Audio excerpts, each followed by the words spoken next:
LOC पर सुरक्षा बलों के जवान इस वक्त अलर्ट मोड पर हैं क्योंकि जम्मू कश्मीर में एलओसी पर कल शाम कई संदिग्ध पाकिस्तानी ड्रोन देखे गए। ये ड्रोन सांबा, राजौरी और पुंछ जिलों में पाकिस्तान की ओर से दाखिल हुए। सेना अधिकारियों के मुताबिक संदिग्ध ड्रोन की करीब 5 मूवमेंट सामने आई है। ड्रोन कुछ देर तक संवेदनशील इलाकों के ऊपर मंडराते रहे। राजौरी के नशेरा सेक्टर में शाम तकरीबन 6:35 पर जवानों ने संदिग्ध ड्रोन पर फायरिंग की। सांबा जिले के रामगढ़ सेक्टर में तकरीबन 7:15 पर संदिग्ध ड्रोन आसमान में मंडराता देखा गया। पुंछ के मनकोट सेक्टर में शाम 6:25 पर देखा गया। जिन इलाकों में ड्रोन मंडरा रहे थे वहां देर रात तक सुरक्षा एजेंसियों ने सर्च ऑपरेशन जारी रखा। एलओसी पर आर्मी को अलर्ट पर रखा गया है। घटना ऐसे समय पर हुई है जब पहले से ही सांबा जिले के पालूरा गांव में अंतर्राष्ट्रीय सीमा के पास हथियारों का जखीरा बरामद हुआ है। शक यह है कि ये हथियार पाकिस्तानी ड्रोन के जरिए ही गिराए गए थे।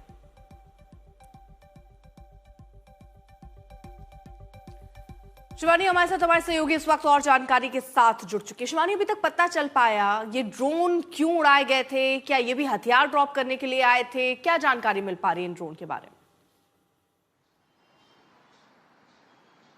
देखिए नेहा, आपको बता दूं कि पिछली शाम लगभग 5 ड्रोन्स अलग अलग सेक्टर्स में मिले और पाकिस्तान की तरफ से आने वाले इन ड्रोन्स को काउंटर अनमैन्ड एरियल सिस्टम्स के जरिए इंगेज किया गया, इनको फायर किया गया और उसके बाद ये वापस पाकिस्तान की तरफ लौट गए। और पूरी तरह से जो मकसद है वो साफ है, दहशत फैलाना, हथियारों को ड्रॉप करना, ड्रग्स को ड्रॉप करना। और ये पैटर्न अब तक हम पंजाब की तरफ जो इंटरनेशनल बॉर्डर है वहां पर देखते थे, जहां पर बीएसएफ के जवान हर दिन इस तरह के ड्रोन्स को ट्रैक करके एंगेज करते थे। और अब ये पैटर्न लाइन ऑफ कंट्रोल के आसपास दिखाई दे रहा है, यानी कि पाकिस्तान एक बार फिर दहशतगर्दी फैलाने की फिराक में है, जहां एक तरफ टेरर ब्रांड को रिवाइव करके टेरर लॉन्च पैड्स के जरिए आतंकवादियों के जमीनी रास्ते से अंदर घुसपैठ की कोशिश चल रही है, वहीं दूसरी तरफ ड्रोन एक्टिविटी बढ़ गई है नेहा। लेकिन जो सेना है, सेना के साथ तमाम दूसरी सुरक्षा एजेंसियां हैं, वो पूरी तरह से हमेशा की तरह हाई अलर्ट पर हैं। हमारे काउंटर ड्रोन सिस्टम्स एक्टिवेटेड हैं और ऑपरेशन सिंदूर के बाद से ही भारतीय सेना ने इस पूरे इलाके में बहुत ही अग्रेसिवली इन काउंटर ड्रोन सिस्टम्स को भी तैनात किया है। अपने ड्रोन्स भी वहां पर तैनात किए गए हैं। तो किसी भी तरह की नापाक साजिश से निपटने के लिए हमारी सेना, हमारी सुरक्षा एजेंसियां पूरी तरह से तैयार हैं। लेकिन पाकिस्तान एक बार फिर अपनी नापाक हरकत से बाज आता हुआ नहीं दिखाई दे रहा है। ठीक है। इसके अलावा शिवानी, 5 अलग अलग जगहों पर ये देखे गए, अलग अलग टाइमिंग्स थी, अलग अलग इलाके थे। उसके बाद सेना किस तरीके से अलर्ट मोड पर आई और अभी इस वक्त वहां पर क्या ताजा हालात? देखिए नेहा, सेना हर वक्त 24 घंटे कड़ी निगरानी रखती है लाइन ऑफ कंट्रोल पर। इन ड्रोन्स के आने के साथ ही जो भी काउंटर ड्रोन सिस्टम्स हैं वो एक्टिवेट हो जाते हैं अपने आप। कई ऐसे सिस्टम्स हैं जो एआई से चलते हैं, कई ऐसे सिस्टम्स हैं जो अनमैन्ड सिस्टम्स हैं।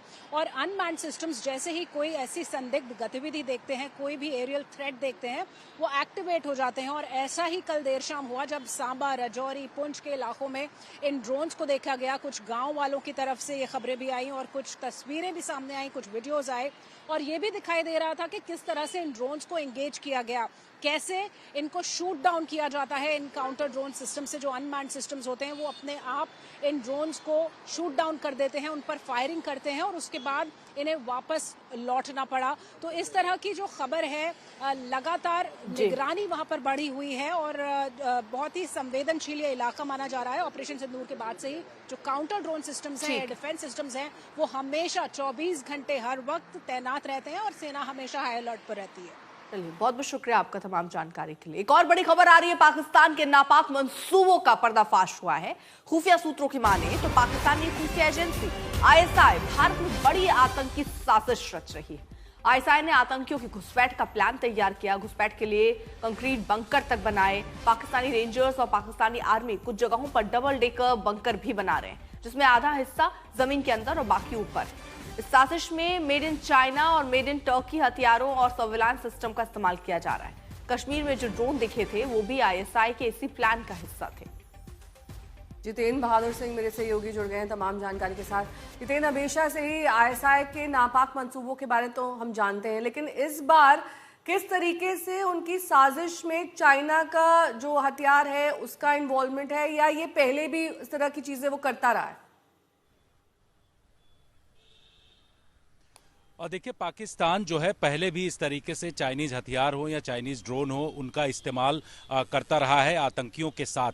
आतंकी घुसपैठ का जो इस बार प्लान तैयार हुआ है, जानकारी ये मिल रही है कि जो अखनूर और सुंदरबनी का इलाका है, उस इलाके में पाकिस्तान का जो पाक अधिकृत कश्मीर है, वहां पर उसने कोटली का जो इलाका है, वहां लॉन्च पैड पर जो आतंकी संगठनों के जो आका हैं वो वहां पर कुछ दिन पहले पहुंचे थे। इसके साथ साथ जो आतंकी कमांडर्स हैं उनको भी पाकिस्तानी खुफिया एजेंसी आईएसआई के द्वारा बुलाया गया था। और सबसे बड़ी बात यह है कि वहां पर कंक्रीट बंकर इस वक्त बनाए जा रहे हैं और इसके पीछे का मकसद यह है कि अगर भारतीय सुरक्षा एजेंसियां उनको किसी भी तरीके से निशाना बनाती हैं तो उस कंक्रीट बंकर में छिप सके। और यही एक नए तरीके का उनका प्लान देखा जा रहा है, क्योंकि ऐसे आतंकी लॉन्च पैड्स को ऑपरेशन सिंदूर के दौरान चाहे बीएसएफ हो, इसके साथ साथ आर्मी, उन्होंने ऐसे आतंकी लॉन्च पैड्स को उड़ा दिया था, लेकिन एक बार से फिर से उनको खड़ा करने की कोशिश जो है पाकिस्तानी खुफिया एजेंसी आईएसआई और बहुत बहुत शुक्रिया आपका तमाम जानकारी के लिए।